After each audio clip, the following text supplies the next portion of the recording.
Médecine, ça gagne bien. Très bien même. Ça, c'est ce que je t'aurais dit si on habitait aux États-Unis ou en Suisse. Mais en France, c'est pas tout à fait ça. Alors même qu'on leur reproche de trop gagner d'argent, même si je trouve que l'on n'est pas payé à notre juste valeur, mais bon, vous allez me dire que mon avis est forcément biaisé. Cependant, j'ai quand même une bonne nouvelle. Si tu es en médecine, là, maintenant, tu vas finir millionnaire. Oui, millionnaire. À toi les voyages, les voitures de luxe et les yachts partis à Saint-Trope. Mais à quel âge au juste? Non, parce que statistiquement, quelqu'un au SMIC à l'heure actuelle, donc à peu près 1400 €, il lui faut à peu près 60 ans de travail pour générer 1 million d'euros. En plaçant bien son argent, sans être trop dépensier et peut-être en faisant quelques heures sup et en obtenant quelques primes, il aurait son million, à peu près vers l'âge de sa retraite. Mais qu'en est-il d'un médecin? Quelle est la spécialité qui va devenir millionnaire avant les autres? Eh bien, c'est ce qu'on va voir car aujourd'hui, on va parler d'argent. Salut, moi c'est Julien, interne en 8e année de médecine générale, et maintenant qu'on se connaît, pas de tabou entre nous. Tu veux du concret, des réponses, tu veux des chiffres, de la rémunération nette et savoir exactement à quel âge tu pourras avoir ta Lamborghini.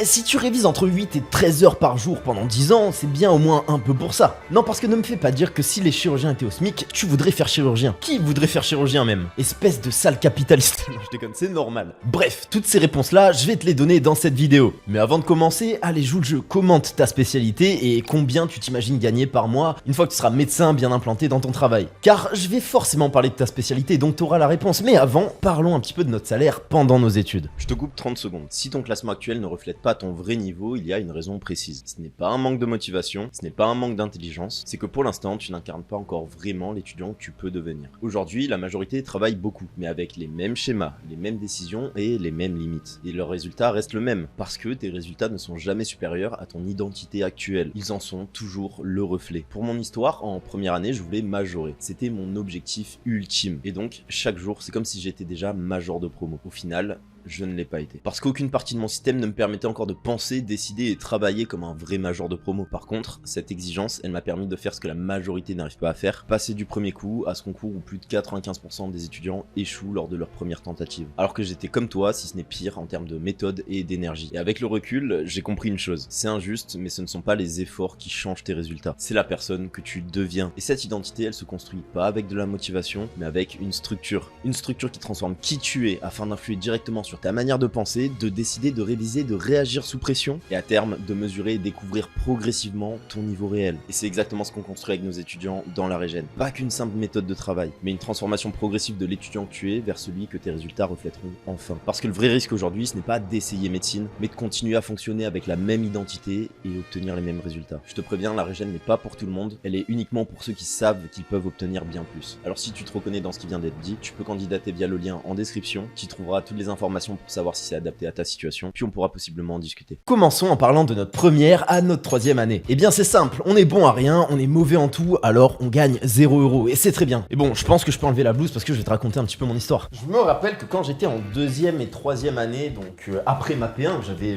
manifestement réussi, et ben il fallait que je me fasse un petit peu d'argent pour pouvoir, je sais pas, me faire plaisir avec mes potes, peut-être mettre un peu de côté. Je me rappelle que pour gagner un petit peu ma vie, bah, j'avais été embauché dans un sushi. Bon, au SMIC, mais c'était incroyable. J'étais aussi en même temps en pleine prise de masse et du coup bah je me gavais de sushi et j'avais pris je sais pas 11 kilos en 11 mois, enfin c'était incroyable. Puis au final, période Covid, le sushi a été dilapidé. Ouais, genre vraiment, il a fait faillite et j'avais plus de revenus. Bon, c'est pas comme si j'allais être à la rue, je vivais chez mes parents, mais j'avais quand même un peu envie de faire de l'argent. Alors j'avais profité de la période Covid Prime 2020 pour faire des tests Covid. Et les vrais s'en rappellent, c'était super lucratif. Là j'étais payé bien plus qu'au SMIC, ça montait jusqu'à 15, 20 voire 30 € l'heure de travail. Et là je peux te dire que c'est probablement le salaire horaire net que j'ai eu le plus élevé encore même jusqu'à maintenant. Alors que je suis en 8e année de médecine et que le test Covid, n'importe qui pouvait le faire, mais c'est vrai que ça faisait un peu stylé si tu disais ouais je suis étudiant en médecine, je fais des tests Covid. En vérité, t'as 30 minutes de formation pour apprendre à les faire.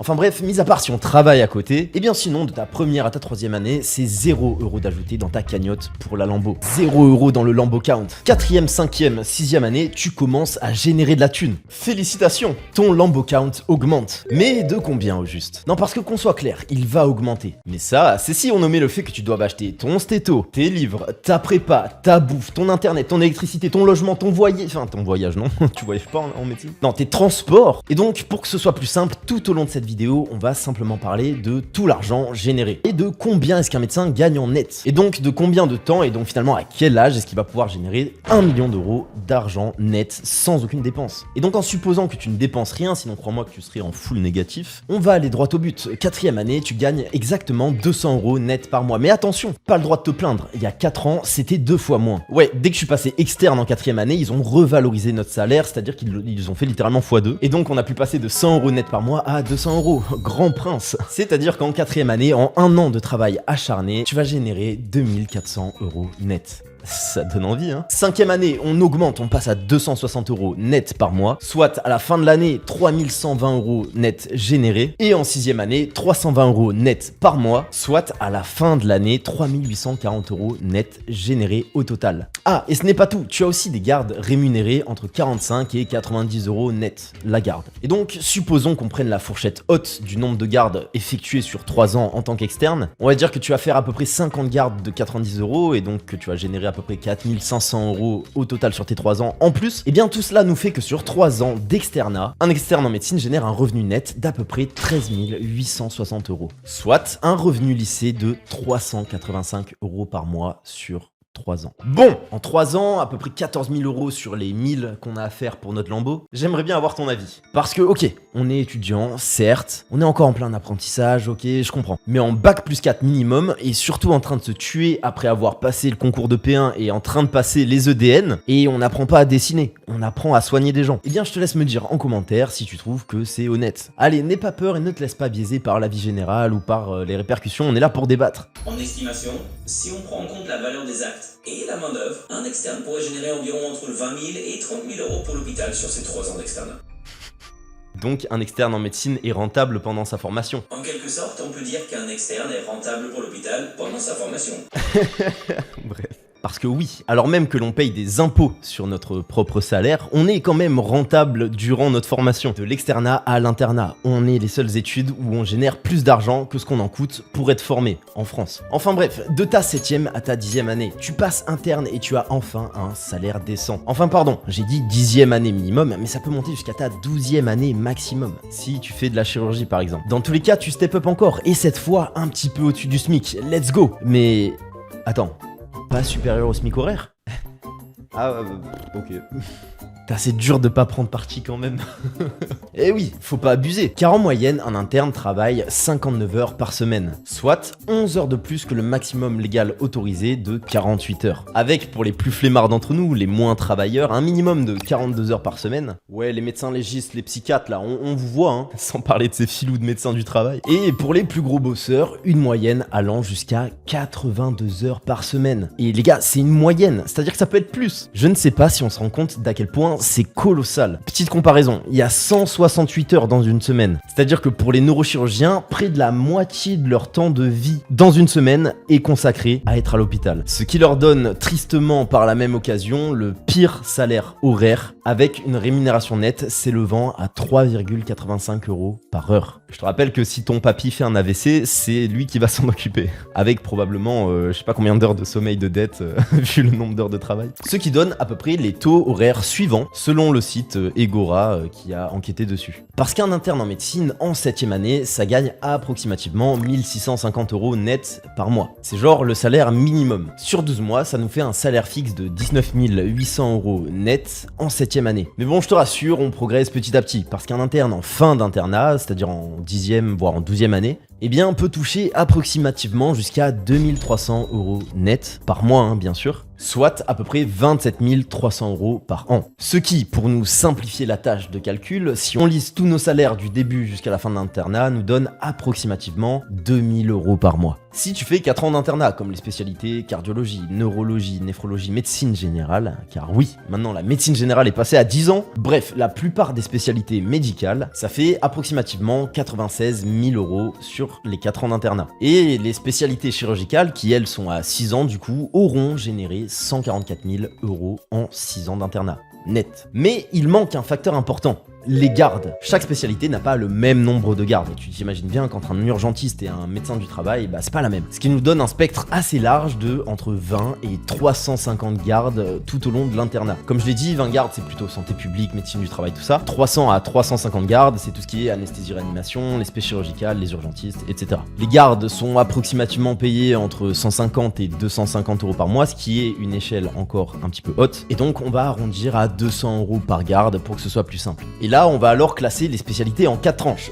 Quasiment pas de garde, quelques gardes, pas mal de gardes et beaucoup de gardes. La tranche numéro 1, quasiment pas de garde, c'est globalement 20 sur tout l'internat. Pour ces spécialités-là, et ça fait 20 fois 200, donc 4000 euros. La tranche 2, quelques gardes, c'est en moyenne 70. Pour ces spécialités-là, ce qui fait au total sur tout l'internat, globalement 70 fois 200, donc 14 000 euros en plus générés sur leur salaire. La tranche 3, moyenne de 140 gardes pour ces spécialités-là, et donc ça nous donne 28 000 euros en plus. Et la tranche 4, beaucoup de gardes, on va dire à peu près 300, ça nous donne 60 000 euros en plus sur le salaire. Bien sûr, au total, sur tout l'internat. Et de là, on a tous les paramètres possibles pour savoir combien d'argent génère un interne. La durée de l'internat, le salaire moyen par mois, et en plus le nombre de gardes et la rémunération des gardes à ajouter là-dessus. Ce qui nous donne pour les internes avec le plus d'argent à la fin de leur internat, mais pas forcément les mieux rémunérés vu qu'ils ont un internat plus long, 217 860 euros. Puis en deuxième place, on a ceux qui font 5 ans d'internat et qui ont énormément de gardes, donc comme les anesthésias et les médecins MIR, qui vont alors générer 193 860 euros. Ensuite, on a les médecins urgentistes, 169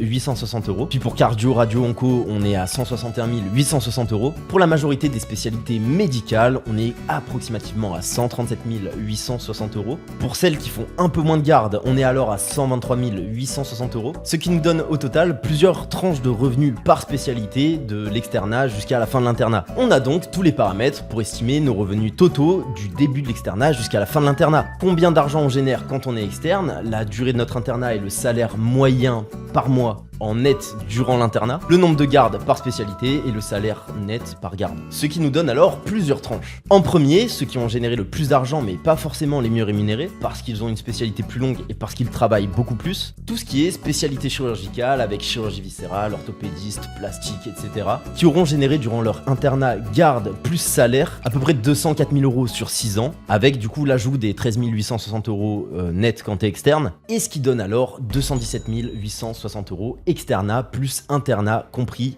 en salaire total. C'est fou! Dans la deuxième tranche, on a les anesthésias et les MIR, qui en faisant beaucoup de garde avec 5 ans d'internat, ont donc généré 180 000 euros pendant tout leur internat, plus 13 860 euros, et ce qui nous fait 193 860. Troisième tranche, uniquement les urgentistes, beaucoup de garde, 4 ans d'internat, ce qui nous donne 156 000 euros, plus 13 860, toujours, ce qui nous fait 169 860 euros. Quatrième tranche, cardio, radio, onco, 161 860 euros. Dans la cinquième tranche, on a la plupart des spécialités médicales, avec du coup 137 860 euros. Pour la sixième tranche, ceux qui font un peu moins de garde, on tombe du coup à 123 860 euros. Et dans la dernière tranche, ceux qui auront généré le moins d'argent mais qui au final ont été les mieux rémunérés parce que internat plus court et parce qu'ils travaillent moins d'heures, on a santé publique, médecine du travail et biologie médicale qui durant leurs 3 ans d'internat auront généré en plus avec leur garde 76 000 euros, plus les 13 860 euros de l'externat, ce qui donne 89 860 euros. Ah, et avant qu'on passe à la suite, j'ai fait aussi un petit calcul très simple. Celui du nombre d'heures de travail du début de notre première année jusqu'à la fin de notre internat, et ce pour toutes les spécialités. Et dedans, j'ai bien sûr du coup compté les heures de révision, en faisant une moyenne approximative de combien d'heures on révise en première année, puis en deuxième, troisième année, etc.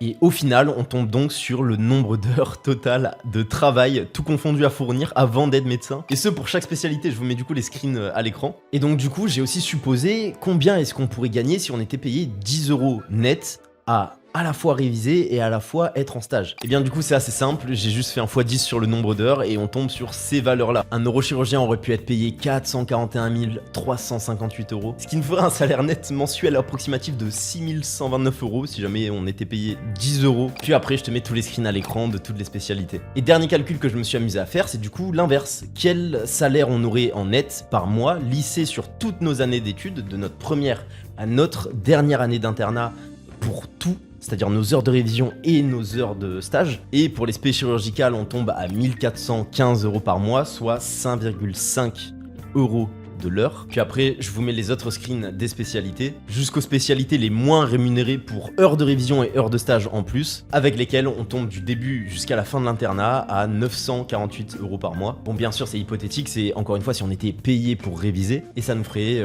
4 € de l'heure.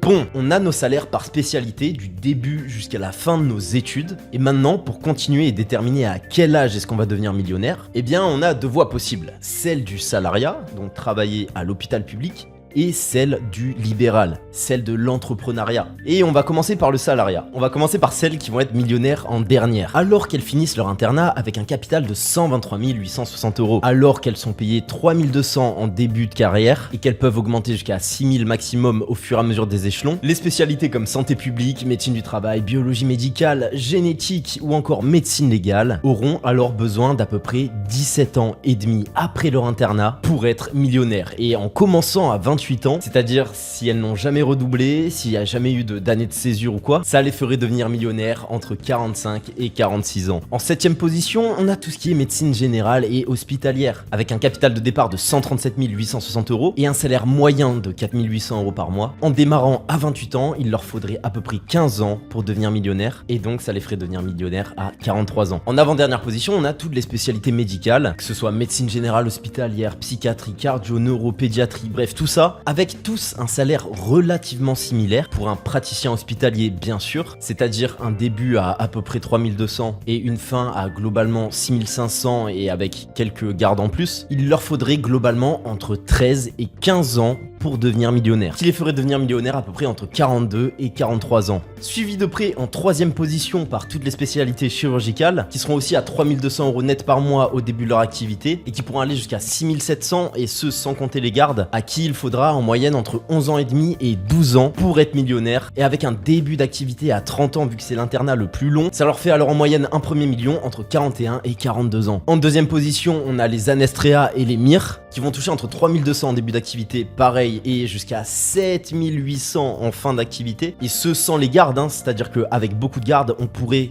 théoriquement atteindre les 10 000 € par mois. Et donc avec un début d'activité à 29 ans, ça leur ferait devenir millionnaire entre 40 et 41 ans. Et donc il leur faudrait entre 11 ans et demi et 12 ans après l'internat pour devenir millionnaire. Et enfin, la spécialité qui va atteindre le million en premier à l'hôpital en tant que salarié, ça va être les urgentistes, qui vont globalement avoir le même salaire que les Anestrea et potentiellement le même nombre de gardes, voire peut-être légèrement plus. Ce qui fait qu'il leur faudrait à peu près 11 ans et demi après l'internat pour devenir millionnaire, sauf que comme ils commencent un an plus tôt que les Anestrea, et bien du coup ils obtiennent le premier million entre 39 et 40 ans, millionnaire avant 40 ans, ce qui au final n'est pas plus mal pour eux étant donné que c'est une des rares spé qui ne peut pas s'exercer en libéral comme je l'ai dit plus tôt. Mais ces âges-là sont purement théoriques. C'est vrai, l'argent que tu gagnes en tant que médecin, bah tu le dépenses, comme je t'ai dit, avec toutes les dépenses logiques de la vie courante, et aussi avec nos études. Et donc dans le monde réel, si on épargnait un maximum mais qu'on devait quand même dépenser ce qu'on avait à dépenser, et bien quel âge on trouverait au final? Et donc pour le savoir, il faut connaître combien dépense un foyer moyen, c'est-à-dire avec un compagnon ou une compagne et un enfant, et c'est quoi le coût réel de nos études du début jusqu'à la fin de celle-ci. On va dire qu'un foyer moyen avec un enfant en plus, c'est à peu près 2500 € de dépenses par mois. Bien sûr avec des loisirs, des imprévus, etc. Ensuite, nos études coûtent en moyenne au total, avec logement, transport, livres, stéto, nourriture, etc., 60 000 €. Bien sûr, l'énorme partie de ce budget étant allouée au loyer. Donc en vérité, si tu restes chez tes parents jusqu'à 30 ans, tu peux vachement économiser. Et donc au final, quel temps ça rajouterait vraiment pour quand même obtenir 1 million d'euros là, comme ça, sur son compte en banque? Et bien globalement, au moins 10 ans. Ce qui fait que la plupart des médecins hospitaliers ne seraient donc pas millionnaires à 40 ans, mais bien à 50 ans. Si on fait la moyenne, c'est donc à peu près ça, 50 ans chez un praticien hospitalier moyen. Et pour les spécialités avec moins de garde, ça pourrait monter jusqu'à proche de 60 ans. Et donc parlons franchement, est-ce que d'un point de vue financier ça vaut vraiment le coup? Ben moi vous connaissez mon avis, mais non, carrément pas. Et c'est pour ça que à chaque fois que je vois quelqu'un me dire oui je fais médecine pour l'argent, ou quelqu'un dans les commentaires me dire oui Julien tu fais médecine pour l'argent, mais je leur dis mais les mecs vous êtes totalement déconnectés, en 2025 tu ne peux pas faire médecine pour l'argent, ça ou alors tu tombes de très haut quand tu te rends compte de à quel point tu gagnes. Enfin en tout cas tu peux pas faire médecine pour l'argent si ton rêve c'est d'être praticien hospitalier. Maintenant t'as aussi la voie du libéral. Est-ce que si tu te mets à ton compte ça change la donne? donne? Si oui, à quel point et pour quelle spécialité? Et mon ami, là on va un petit peu se régaler, on va parler gros chiffres. Parce que certes, le médecin moyen deviendra millionnaire à peu près aux âges que je t'ai dit. Mais il y a aussi l'exception, le haut du panier. Mais tu vas voir que ce n'est pas sans risque. Parce que le gain que tu as à te lancer dans l'entrepreneuriat, à te mettre en libéral en tant que médecin, eh bien tu le payes de plein d'autres façons. Notamment, la première, ta responsabilité. Un médecin à l'hôpital, globalement, s'il fait une bêtise, c'est l'hôpital qui se porte garant. Sauf si bien sûr il prend un scalpel et il bute un mec. Bon, l'hôpital il est pas fou à ce point non plus. Mais globalement, si tu fais une erreur dans l'exercice normal de tes fonctions, ce qui arrive au moins une fois à peu près tous les médecins, eh bien c'est l'hôpital qui va te représenter et te défendre et c'est l'hôpital qu'on va attaquer et pas toi directement. Le deuxième gros avantage, c'est que quand tu travailles à l'hôpital en tant que médecin, tu es salarié. Ce qui veut dire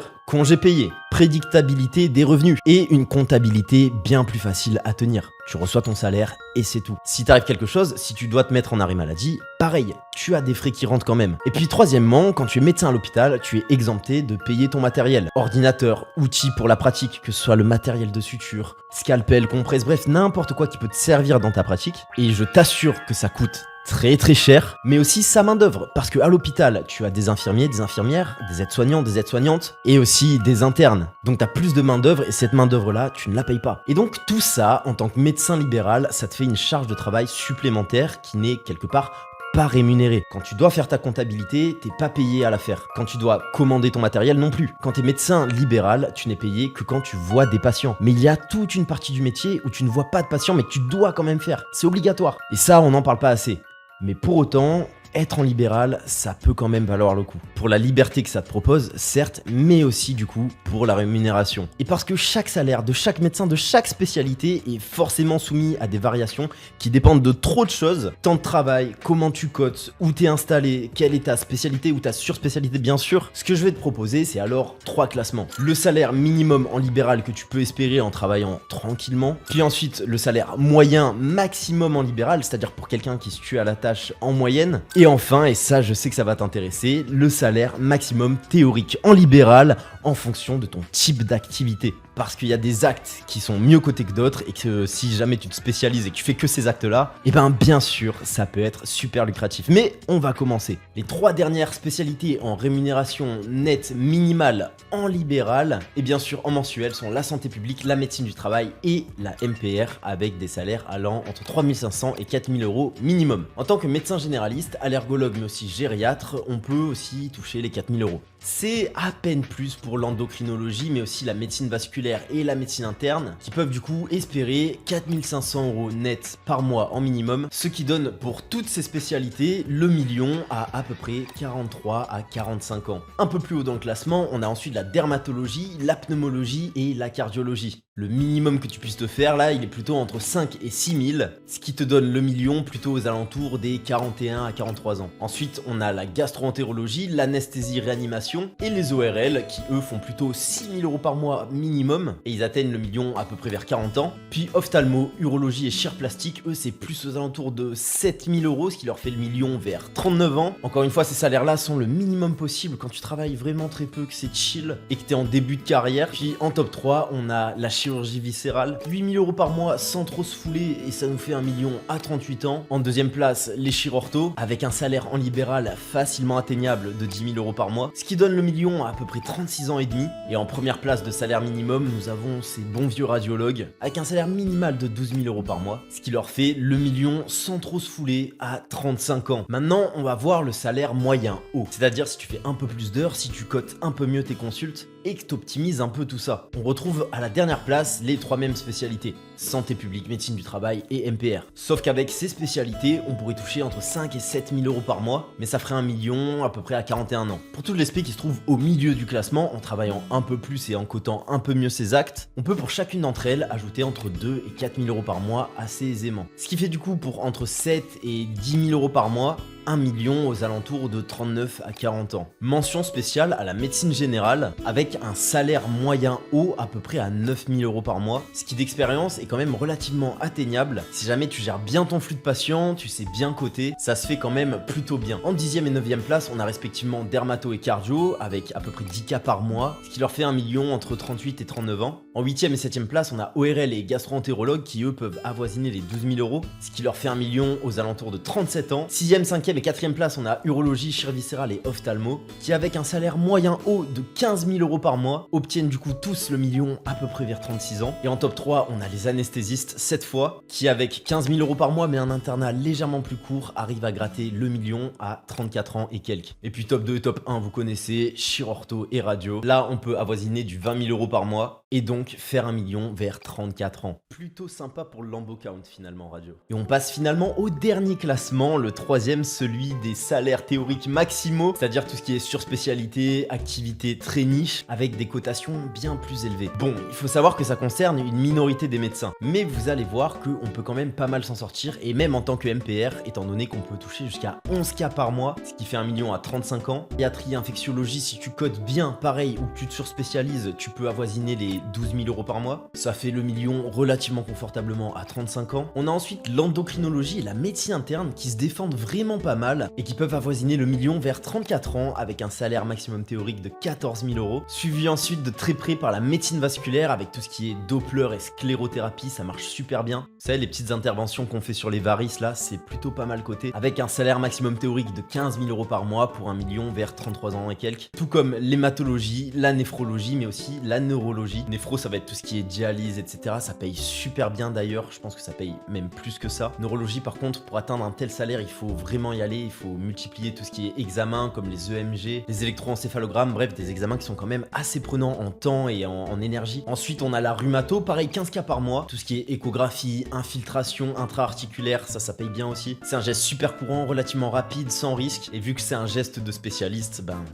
ça brasse. En 13e place, on a la dermatologie, 20K par mois. Et encore, c'est que pour la dermato médicale, parce que si on part dans de la dermato esthétique, ça peut aller encore plus haut qu'à 30 voire 40 000 € par mois. Ce qui fait, avec 20K par mois, le premier million à 32 ans et demi. En 12e place, si tu travailles vraiment bien en tant que pneumologue, tu peux aussi te faire 22 000 € par mois. Tout ce qui est EFR, endoscopie bronchique, ce sont des actes, encore une fois, de spécialité, donc ça paye bien et ça fait un premier million vers 32 ans. 11e place, ORL, simple, efficace. Tu peux aussi faire de l'esthétique, tu peux te spécialiser en pédiatrie. Et là, mon ami, tu peux faire jusqu'à des 40 000 € par mois. Avec du coup un premier million vers 31 ans et demi. À la même place, on a l'urologie. Pareil, 40 000 € par mois, 31 ans et demi. En 9e place, la gastro-entérologie avec jusqu'à 30 000 € par mois avec tout ce qui est endoscopie. Vous savez, les caméras qu'on vous met dans la bouche là et aussi les coloscopies du coup. Ce qui fait que même s'ils ont un salaire théorique maximal plus faible que les urologues, vu qu'ils ont un an d'internat en moins, eh bien ils atteignent le million plus rapidement. Et oui, le temps c'est de l'argent, même en médecine.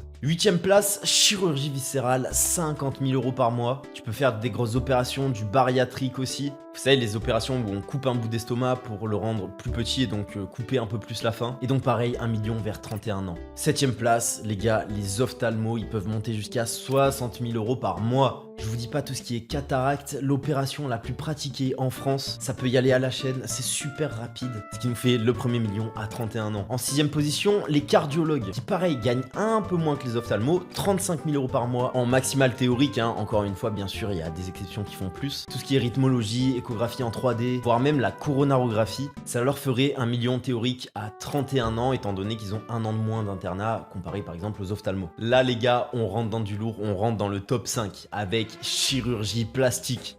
On va pas tourner autour du pot. Maximum théorique, 80 000 € par mois. C'est de l'esthétique, les gens veulent de l'excellence, ils sont prêts à payer pour améliorer leur apparence. Si tu commences à 30 ans et que dès tes 30 ans, tu commences à 80 000 balles par mois, mon ami, il te faut moins d'un an pour faire ton million. Car oui, je te rappelle que tu as gagné plus de 200 000 € durant tes études. En 4e position, exactement le même salaire, les chirurtos cette fois. Si tu fais du rachis, si tu fais des implants, si tu fais des chirurgies au robot, si tu fais vraiment beaucoup de jours de bloc dans une clinique privée, tu peux théoriquement monter aussi à 80 000 € par mois et donc faire ton million avant tes 31 ans. En 3e place, je voulais vous choquer, j'ai mis la médecine générale. Alors attendez, attrapez pas mon col. Parce que oui, médecine générale, c'est moins bien payé que chirurgie, chirurto, on est d'accord. Mais ça a l'avantage de commencer plus tôt. Et que théoriquement, si tu sais bien coter, si tu travailles 6 jours sur 7, et si, bon, disons-le, t'es un peu irresponsable, et que t'arrives à voir entre 80 et 120 patients par jour, ce qui fait, disons-le, un taux horaire de patients absolument aberrant, ça ferait à peu près 5 minutes par patient, pendant 10 heures par jour, et bien potentiellement, tu pourrais faire entre 20 et 25 000 € par mois, et que si tu débutais à 27 ans, tu pourrais alors avoir le million à 30 ans et demi. Et surtout qu'il y a un nouveau système qui est sorti très récemment avec des consultations en ligne à la chaîne. Vous savez, les petits dispositifs dispositifs qu'on met dans les pharmacies là pour des consultations rapides. Bah j'ai déjà vu des médecins en stage faire ça et boucler des patients en 2-3 minutes quoi. Ça fait une consultation moins bien cotée, certes, mais ça fait qu'ils peuvent voir plus de 10 patients par heure aisément. Mais encore une fois, c'est théorique parce que je pense que c'est pas une vie, que très peu de personnes, pour ne pas dire aucune, veulent s'infliger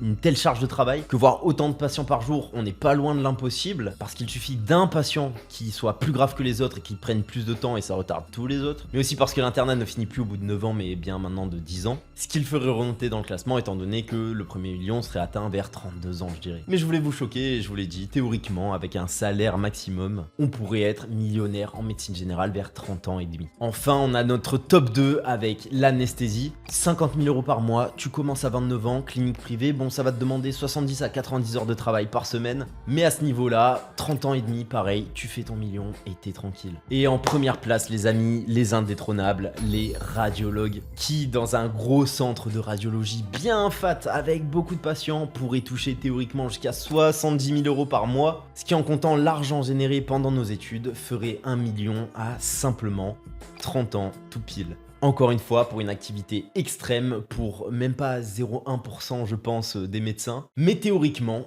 on pourrait être millionnaire à 30 ans en médecine. Je vous le répète, mais ce top il est quand même très élitiste. Quand tu commences une spécialité, c'est très rare que d'un coup, juste après ton internat, tu te fasses là comme ça 70 000 € par mois. C'était un petit peu pour vous faire rêver, j'avoue. Et donc, si on résume la réponse finale à cette vidéo, à quel âge un médecin devient-il millionnaire? Eh bien, à l'hôpital, on peut facilement dire que c'est entre 47 et 52 ans, et en libéral, c'est plutôt entre 33 et 40 ans, soit à peu près 36 ans. À titre de comparaison, et peut-être pour renforcer l'idée que faire médecine pour l'argent, ça n'a pas vraiment de sens, un infirmier à l'hôpital ferait à peu près 1 million d'euros vers ses 62 ans. Bon, ça c'est pas top, on est d'accord. Mais s'il se met en libéral, avec à peu près un salaire à 4 500 € net par mois, on tomberait sur les os de 42 ans. Eh bien oui, il commence à travailler bien plus tôt qu'un médecin. Donc au final, ça s'équivaut. Mais après, pour le deuxième million, probablement qu'il prendrait du retard. Et on peut même dire que si un infirmier libéral travaillait comme un acharné, vraiment comme un malade, pour atteindre jusqu'à 8 000 € par mois, eh ben il pourrait être millionnaire à peu près vers 35 ans. Mais voilà, c'est théorique s'il travaillait comme un malade et je pense que très peu de personnes voudraient s'infliger un tel niveau de vie pour obtenir un million théorique qui serait au final même pas sur ton compte étant donné que t'as quand même des dépenses à faire. Mais voilà, pour les kinés, en hospitalier, on serait plus dans les eaux de 61 ans. Pour un kiné libéral vraiment bien optimisé qui enchaîne les actes, plutôt 34-35 ans. Faut vous dire qu'un kiné entre 23 et 24 ans, il est déjà en activité. Donc forcément, ça aide pareil à prendre de l'avance. Pour une sage-femme à l'hôpital, 57 ans. Si elle travaille vraiment beaucoup en libéral, ça serait plutôt 34 ans et en moyenne, plutôt 38 ans pour un travail moyen. Pour un pharmacien hospitalier, 56 ans. Pour un salarié, 58 ans. Il lui faudrait encore plus de temps apparemment. Mais par contre, pour un pharmacien qui a sa propre officine,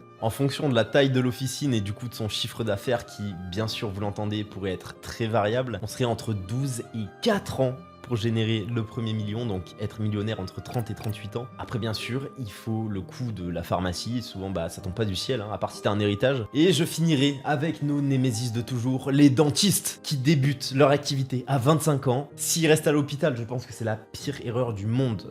Ils seraient millionnaires à 53 ans. Pour un dentiste libéral moyen, ça serait plutôt aux alentours des 36 ans. Et alors écoutez-moi bien, pour un dentiste libéral très optimisé, très optimisé, on serait alors plutôt dans les 30-31 ans. Et je pense même qu'il pourrait augmenter encore plus, toucher les 50K par mois, et vu qu'il commence son activité vers 25-26 ans, du coup, il serait millionnaire avant 30 ans, vers 29 ans. Ah là là, sacré dentiste. En tout cas, j'espère que cette vidéo t'a plu et qu'elle t'a permis d'ouvrir les yeux sur certains côtés de notre métier, parce que oui, la santé c'est quelque chose. En France, il y a beaucoup de tabous autour de l'argent et de la santé, mais faut pas oublier qu'on a des compétences qui sont quand même très demandées et qu'on mérite cet argent. Il y a globalement qu'en France où on est un petit peu frileux de gagner de l'argent comme ça, parce qu'il y a ce côté où les soins sont supposément gratuit avec le système de carte vitale, tout ça. Donc je pense que les patients en moyenne ont un petit peu perdu l'habitude quelque part de payer leurs consultes. Et ce qui est normal, ils payent des impôts pour ne pas avoir à payer leurs consultes. Mais ça les éloigne un peu de cette idée de ah ouais, en fait les médecins ont le droit d'être rémunérés et ils ont le droit de bien gagner leur vie après autant d'études, autant de sacrifices et en faisant un des métiers les plus importants du monde, disons-le. Étant donné que la santé c'est quand même une des top 1 priorités de notre vie à tous, je pense. Mais voilà, ça ne reste que mon avis, probablement biaisé parce que je suis moi-même en médecine et j'entendrai n'importe lequel des vôtres en commentaire, et si on peut débattre sainement, c'est avec grand plaisir. Et bien sûr, si tu veux que je t'accompagne à devenir millionnaire en médecine On a notre accompagnement La Régène en description, tu peux prendre un appel et tu tomberas sur les étudiants de La Régène qui te présenteront comment on fonctionne. Notre but c'est de faire enfin payer tes efforts en médecine pour que tu puisses avoir les notes que tu veux et te faire passer de 10% de tes capacités, c'est-à-dire que tu travailles énormément sans avoir tes résultats, à 90%, c'est-à-dire travailler exactement la bonne quantité d'heures, de la bonne façon et que tu puisses enfin tout déchirer. On se voit très bientôt pour d'autres vidéos et je te fais plein de gros bisous.